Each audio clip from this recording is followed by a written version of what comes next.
एक मसरूफ शहर के वसत में अय्यान, एक नौजवान सॉफ्ट वेयर इंजीनियर, अपने इटारी की सफाई के दौरान एक पुरानी धूल भरी डायरी पाता है।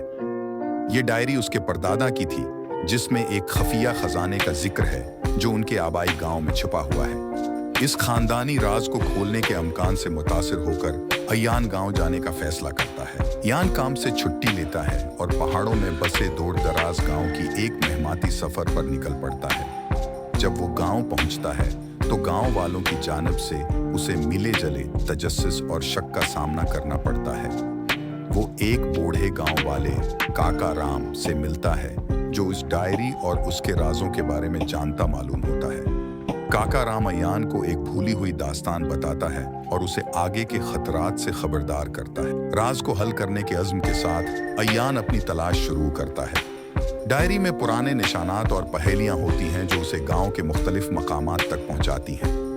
इस दौरान उसे कई चैलेंजों और अजीब व गरीब वाक़यात का सामना करना पड़ता है जो उसे शक में डाल देते हैं कि आया खजाना वाकई मौजूद है या सिर्फ एक कहानी है। कई दिनों की मुसलसल तलाश के बाद अय्यान आखिरकार आखिरी इशारे को समझ लेता है जो उसे गांव के किनारे पर वाक़ एक तर्क शद्दा मंदिर तक ले जाता है।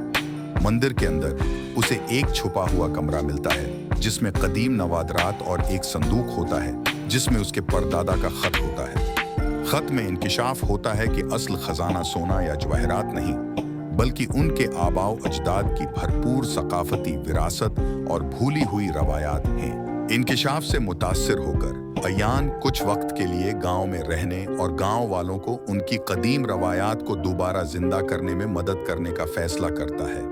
वो अपनी पूरी महम दास्तानें सबको सुनाता है।